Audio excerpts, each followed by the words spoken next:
This is the second example of how to find a y-intercept that is not a whole number. Notice once again, right here, our y-intercept is somewhere between 3 and 4. It's hard to guess what it is exactly.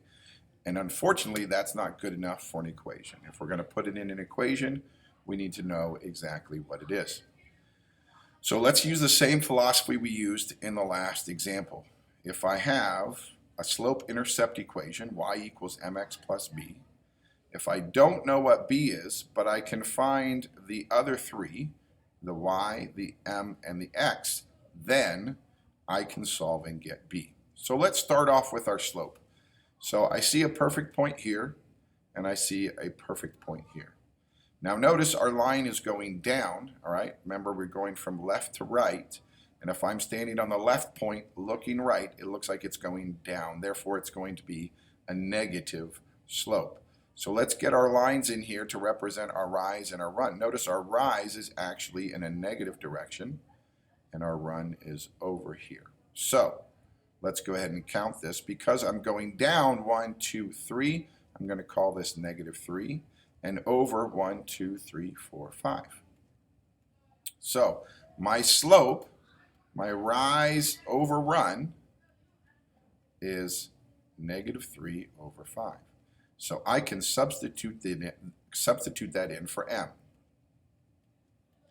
Now let's take a look at what our y and what our x would be. Once again, we just need to choose either this perfect point or this perfect point. So let's just go with this one, and that would be the coordinate pair of 4, 1. So remember, that first coordinate is the x, and the second one is the y. So let's go ahead and substitute these in and see what we have. So the y would be 1, and then the x would be 4. Now I have everything listed except for b, so I can now solve.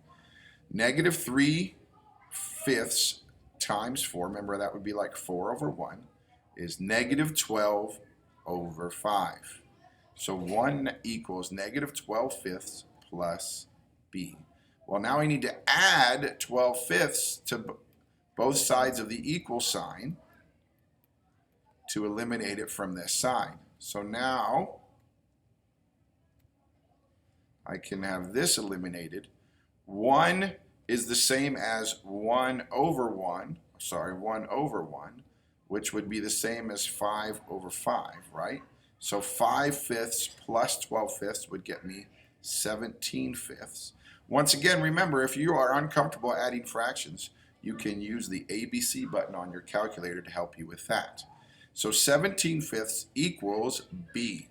So now I take b and I take m and put them into my equation, and I will get y equals -3/5 x plus 17/5.